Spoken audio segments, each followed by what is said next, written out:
DC is attempting to stay up with how the MCU is taking over the movie industry. But not everyone adheres to one side of the division. There are actors who have been on both sides. Without wasting any time, let's check out which actors have been in both Marvel and DC movies. Number 1. Ryan Reynolds. Most likely Reynolds wants you to forget about his time in the DC universe. His performance as the Green Lantern was a total failure. Fortunately, Reynolds discovered his heroic voice by playing Deadpool, who is sarcastic, bawdy, and metatextual.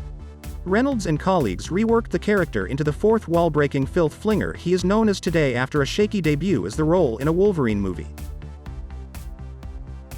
Number 2. J.K. Simmons. For the first 3 Spider-Man movies from before the MCU, Simmons played J. Jonah Jameson, marking his first appearance in a Marvel movie. He subsequently played Jim Gordon in Justice League after messing around, winning himself an Oscar.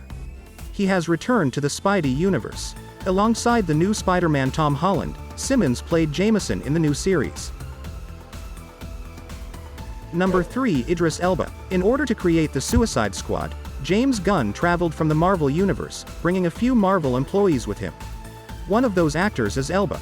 As Bloodsport, he serves as the Suicide Squad's protagonist.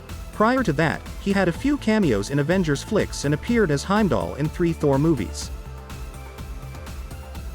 Number 4. Tom Hardy. These days, there are still certain Marvel films that aren't part of the MCU. Hardy's role in Venom was one of them. Prior to playing Eddie Brock, he gained notoriety for his performance as Batman villain Bane in The Dark Knight Rises. Number 5. Ben Affleck. Even though Affleck is probably not anyone's favorite Batman, he still got to play the part. That's a lot. Affleck began his ascent to fame by portraying Daredevil, a lesser-known Marvel superhero. Affleck's roles in none of them were successful, but he still owns 2 Oscars, so he's doing just well. Number 6. Halle Berry. The X-Men film series was perhaps Marvel's first box office hit. Berry portrayed Storm there. Berry eventually got the chance to play Catwoman after winning an Oscar for Monsters Ball a few years later. She also received a Razzie for the abject failure in addition to the Oscar. Number 7. Michael Keaton. Speaking of Batman, some questioned Tim Burton's choice of Keaton for the part, yet his 2 movies were a big hit. Keaton enjoyed a brief period of fame before his career began to wane. He's seen a comeback in recent years, which included a standout performance in the first Tom Holland Spider-Man movie. He was acting as the nefarious Vulture at the moment. Number 8. Willem Dafoe. Dafoe has had a remarkable career, but despite his work with Lars von Trier in gloomy films, he isn't opposed to a comic book movie. Dafoe played the Green Goblin in the first attempt to bring Spider-Man to the big screen. He switched to DC several years later in order to play a supporting part in Aquaman. Number 9. David Dastmalchian. Dastmalchian is not the most well-known name on this list, but he has established himself by bouncing between DC and Marvel. He had a little part in The Dark Knight, which served as his cinematic debut. He put on a wide accent a few years later for the enjoyable part of Kurt in the Ant-Man movies. Thanks to his role as Polka Dot Man in the Suicide Squad, he is now back in the DC area. Number 10. Chris Evans. Captain America is identified with Chris Evans, and Chris Evans is synonymous with Captain America. He has already dabbled in the world of superheroes.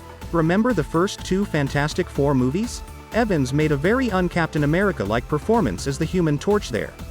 Evans did, however, portray Captain Jake Jensen in the 2010 Peter Berg picture The Losers, which was set in Washington, D.C. Number 11. Taika Waititi. Waititi has turned into a well-known director now. He worked on Thor Ragnarok for the MCU and helmed Thor Love and Thunder. Additionally, he was cast as Korg in a minor part in Ragnarok. On the other hand, he has appeared in 2 DC movies, not just 1. He had a minor role in Green Lantern before getting his big break in movies, and he appeared briefly as Ratcatcher 1 in the Suicide Squad. Number 12. Michelle Pfeiffer. As Catwoman, Halle Berry failed miserably, but Pfeiffer succeeded. Her portrayal of Selina Kyle is legendary. Pfeiffer made a comeback to the world of comic book movies in the Ant-Man movies as Janet Van Dyne, the original Wasp, after a long absence. Number 13. Zachary Levi. You may excuse yourself if you don't remember that the former Chuck portrayed Fandral in 2 Thor films. That was very much at the bottom of the list in a supporting role. He is a famous person now. He is most known for his role as the titular superhero in Shazam. He does, at least, when Billy Batson is an adult. Number 14. Lawrence Fishburne. Given his long acting career and impressive filmography, Fishburne's inclusion on this list may not come as much a surprise. Nevertheless, he had a long career before landing a part for Marvel or DC.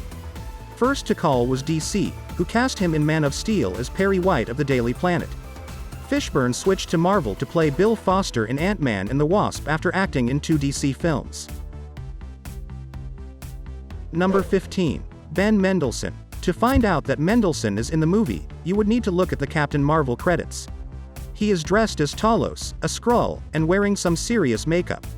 Mendelsohn has a more prominent visual presence in The Dark Knight Rises, although playing a character that isn't particularly comic book related. Number 16. Tommy Lee Jones. Do you recall Jones' performance as Two-Face in Batman Forever? The 1990s were strange. Jones, though, remained unaffected by comic book movies. He plays a severe military leader in Captain America: The First Avenger, which is far more appropriate for him than Harvey Dent's insane persona. Number 17. Djimon Hounsou. Hounsou technically had his DC debut in Constantine, although it isn't exactly a part of the DC superhero line. We don't need to rely on Hounsou to get on this list. He appears in Aquaman and Shazam for DC. He has also portrayed Korath in Captain Marvel and Guardians of the Galaxy in the Marvel Universe.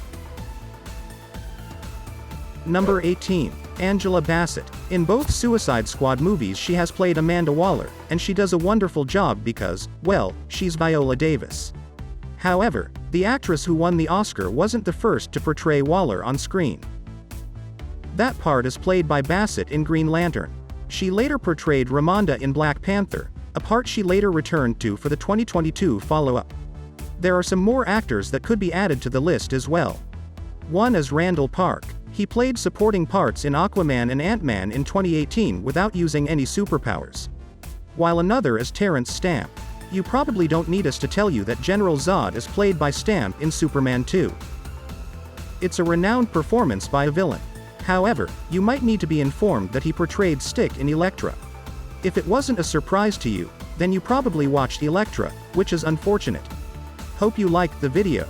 Please don't forget to subscribe. See you soon.